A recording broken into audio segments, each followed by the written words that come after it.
సాయి గారు ఆయన introduction first time అప్పటి వరకు స్క్రీన్ మీద చూస్తున్నారు. అవును అసలు ఆయన్ని యంగ్స్టర్స్ బ్యాక్గ్రౌండ్ చూస్తుంటాము. 7th ఎపిసోడ్ లాస్ట్ సీన్ కి వచ్చే వరకు ఆయన్ని అలా అలా టీజ్ చేస్తూ, కానీ వీళ్ళ జీవితాల్లో త్రూ అవుట్ ఉంటూనే వస్తుంటారు ఆయన. ఎందుకంటే that's what matinee idols are, right? మన కామన్ లైఫ్ లో ఏదో ఒకసారి ఏదో సినిమాకి వెళ్తున్నావా, ఆయన సినిమాకి వెళ్తున్నావా లేదా అని కాలేజీలో ఫ్యాన్ వార్స్ అన్ని నాకు కన్సిస్టెంట్గా I wanted that character to be there as a surprise, like you know in the end. కరెక్ట్గా ఆయన్ని ఆర్సీఆర్ క్యారెక్టర్ని మనం ఫస్ట్ టైము ఆయన రియల్ లైఫ్లో ఇలా ఉంటాడు, అప్పటిదాకా స్క్రీన్ మీద చూపించాము, ఇలా ఉంటాడని రివీల్ చేయబోతున్నాము.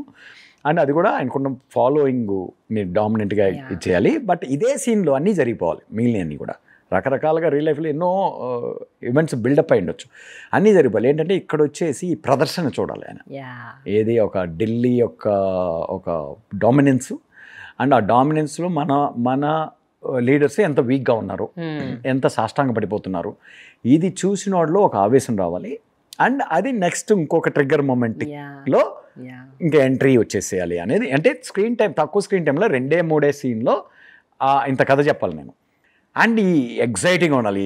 ఇది కూడా ఫస్ట్ ఏమనుకున్నాం అంటే కార్లో, ఆ కన్వర్టబుల్ కార్లో కెమెరా పట్టుకొని లైక్ ఆ టర్నింగ్ తీసుకోగానే జనాలు ఎలా మీదకి వస్తున్నారు ఆయన మీదకి, అంటే బెల్లం చుట్టూ ఈగలు మూగినట్టు వస్తారు. అలాగే కారులో అలా వెళ్ళి అక్కడ ఆయన దిగి నడుచుకెళ్ళి జనాలందరినీ వేవ్ చేస్తా, అంటే ఆ జన సముద్రంలో నుంచి వెళ్ళినట్టు షూట్ చేయాలనుకున్నాం.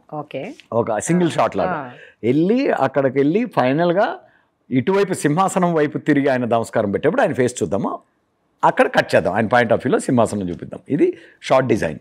కానీ క్రౌడ్ని మేనేజ్ చేయడం కానీ, లైక్ 2000 మంది క్రౌడ్ అక్కడ. అండ్ మేము ఆ రోజు ఆ సీన్ అంతా 8 minutes ఉంది కదండి, 2000 మంది క్రౌడ్తో సింగిల్ డే షూట్. అది పొద్దున్నే 7:30కి మొదలుపెట్టి ఈవినింగ్ 6కి ఫినిష్ చేసామంది. ఎన్ని షార్ట్స్ ఉంటాయంటే 8 minutes సీక్వెన్స్, అది 2000 members తోటి. ఎందుకంటే అది నాకు 30-35 lakhs కాస్ట్ ఆ రోజు. సో మేము అది ఇంకొక డో ఎక్స్ట్రా అయిపోయిందంటే 30 lakhs ఎక్స్ట్రా అయిపోయినట్టే. ఎందుకంటే అందరు యాక్టర్స్ ఉంటారు, లైక్ ఆల్ నాజర్ గారు, శ్రీకాంత్ అయ్య గారు, ప్లస్ వీళ్ళందరూ ఉన్నారు కదా. సో ఇలా సింగిల్ షాట్లో అయిపోతుందని డిజైన్ చేసుకున్నాం. కానీ ఎందుకైనా మంచిదని సేఫ్టీకి ఒక ట్రాక్ వేసి ఇంకొక టెలి కెమెరా కూడా ఒకటి పెట్టుకొని ఫాలో అవుతూ ఉన్నాను. నాకేంటంటే ఒక్క షాట్ ఒక్క టేకే చేయగలను ఇది, ఎందుకంటే మళ్ళీ సెకండ్ టేక్ వెళ్ళాలంటే ఇంకొక గంట పడుతుంది అంత కోఆర్డినేట్ చేయడానికి. అండ్ ఇలాంటి షాట్లు, ఇలాంటి బిగ్ షాట్స్ 3-4 సెటప్స్ ఉన్నాయి. వీటితో పాటు నేను క్లోజప్లు తీసుకోవాలి, అన్నీ తీసుకోవాలి, జనాలు అన్నీ చేయాలి కదా. ఒక్కటే టేక్ ఉంది సార్, మీరు ఏమైనా చేసుకోండి, నాకు వర్కౌట్ అవ్వాలా అని చెప్పి వదిలేసాను. సెకండ్ కెమెరా నాకు ఎడిట్లో అవసరం అయితే, వర్కౌట్ అయితే సింగిల్ టేక్ ఉంచుకుంటా, లేదంటే ఐ విల్ ఇంటర్ కట్ పోతాను, ఏదైనా ల్యాగ్లు ఉండి టైం తగ్గారంటే అని చెప్పి. వెళ్ళారు, ఆయన ఫాలో అవుతున్నాం. మధ్యలో ఒక చోట అలా ఒక చిన్న ఇది తీసుకొని ఇలా ఇదిలించుకొని ఇలా ఊపుతూ వెళ్ళి చేసి అన్నీ కూర్చున్నారు. అంతా మ్యాజికల్. ఇది ఇంకా మళ్ళీ ఉంది సార్, యాడ్ అయింది, ఇదే మాట్లాడుకొని చేసింది కదా. ఏంటి సార్ మీ థాట్ ప్రాసెస్ ఏంటి అది అంటే, ఏముంది అందరూ పూలు వేస్తున్నారు, ఆ పూలు తలలోంచి విదిలించుకోవాలి, దాన్ని ఆయన స్టైల్లో అలా విదిలించుకున్నాను అన్నాడు. అనగానే right now all those natural, I want to see the spark in the actor, where actor living the character. దాంతో ఏమైంది, శక్తి మా మ్యూజిక్ డైరెక్టరు మ్యూజిక్ అంతా స్కోర్ చేసుకుంటూ వచ్చి ఒక లూప్లో వచ్చి కరెక్ట్గా అక్కడ ఒక పాజ్ ఇచ్చి ఒక లైన్ రోర్ వేసి మళ్ళీ ఒక కంటిన్యూ చేస్తాడు. So now it is energy, right? Whether you like that real లైఫ్లో ఆయన క్యారెక్టర్ మీకు నచ్చారా నచ్చకపోయారా, బట్ ఫిక్షనల్గా నాకు ఐఎమ్ గెటింగ్ హై.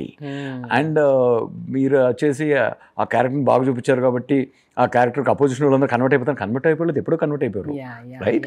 సో ప్రతి ఒక్కరూ వాళ్ళు పూజించే దేవుడి గురించి చెప్తూనే ఉన్నారు, ప్రవచిస్తూ ఉన్నారు, సువార్త చెప్పినట్టు చెప్తున్నారు. ఆ ప్లేస్ లో ఆ elevation is needed. So commercial high, and these are the events that led to the political awakening in the whole state. And the best thing what I like, you know, airport నుంచి వెళ్తూ car ఆపేసి లేస్తాడు కదా, amazing. అది నిజ జీవితంలో జరిగిందో లేదో అలా జరగలేదు, మీటింగ్స్ అవి. సచ్ అ బ్యూటిఫుల్ పిక్చరైజేషన్ అండి అది, ఆ థాట్ రావటము. అంటే ఏమంటాడు, ఇప్పుడు పక్కన ఈ మనిషి కాలుతుంది, నేను కదా సీఎం క్యాండిడేట్, ఈ ప్రచారం రమ్మన్నాము, ఈయన ప్రచారానికి 3 నెలలు వచ్చి పోతే చాలు అనుకుంటుంటే ఇంతమంది అంతా ముసురుతున్నారు. నేను అసలు ఫస్ట్ ఓపెనింగ్లోనే అంటాడు కదా, ఆయన ముఖ్యమంత్రి నన్ను కాయకర్త అంటుకుంటే అట్టున్నారా అని. అంటే లైక్ నువ్వు కూడా రూపాయి ఇచ్చి జేజేలు కొట్టించవచ్చు కదా అంటుంటే ఆ మంట అక్కడే స్టార్ట్ అయిందని. ఇప్పుడేంటి ఇక్కడ వెన్యూ చేరుకోలేమంటే సరే వెన్యూకి వెళ్ళిన రిపోర్టర్స్కి ఏదైతే చెప్పాలనుకున్నామో పబ్లిక్ మన దగ్గరకు వచ్చేసారు కదా, ఎవెన్చువల్లీ రిపోర్టర్స్ ఎవరికి చెప్తున్నారు, ప్రజలకే కదా, డైరెక్ట్గా చెప్దాం అంటాడు. అంటే ఈ కాలీవుడ్ ఏంటి ఇప్పుడు స్టేజ్ నుంచి వస్తుందని ఆడు అరిచినప్పుడు ఒక నవ్వుతాడు. Like one of the I love that moment actually. అదేనండి నవ్వగానే అలా సాయి కుమార్ గారి క్యారెక్టర్ ఎప్పుడెప్పుడు వచ్చిందో అక్కడ there was a commercial high. Yes. There was an elevation. నాకు చాలా మంది ఐ థింక్ ఎడిట్ రూమ్ లో నుంచి చెప్పేవాడు, ఇది సార్ మీరు ఇప్పుడు పక్కా కమర్షియల్ డైరెక్టర్ అయ్యారు సార్ మీ కంటెంట్తో అని చెప్పి.